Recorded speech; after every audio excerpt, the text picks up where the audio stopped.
Orlando attack has renewed the gun control debate on Capitol Hill. Senate Republican leader Mitch McConnell now says he would be open to serious suggestions about stopping terrorists from getting guns.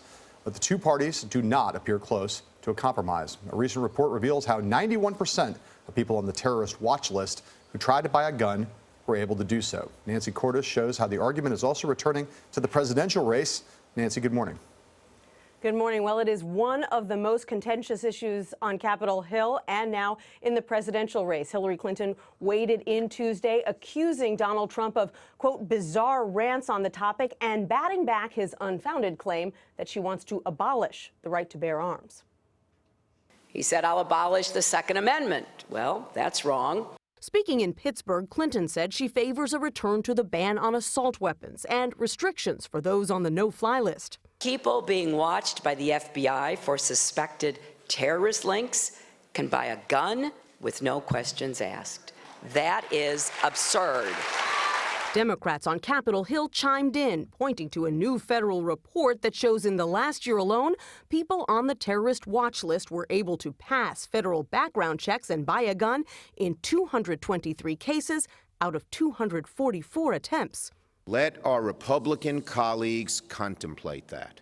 They want to fight terrorism, but they say they're going to continue a situation where 91% of suspected terrorists can get a gun. Republicans have their own bill they say would do the same thing while making sure those denied a gun have a right to appeal it. An assault weapons ban, they say, would be unconstitutional. Do you think that the founders anticipated assault weapons that could very quickly kill 50 people? Right now, our Democratic friends seem to be more interested in opportunistically using this tragedy to advance their agenda rather than looking to work with us to solve problems. The amendment is not agreed to. Republicans noted that the last time an assault weapons ban came up for a vote in 2013, 16 Senate Democrats voted against it, including West Virginia's Joe Manchin.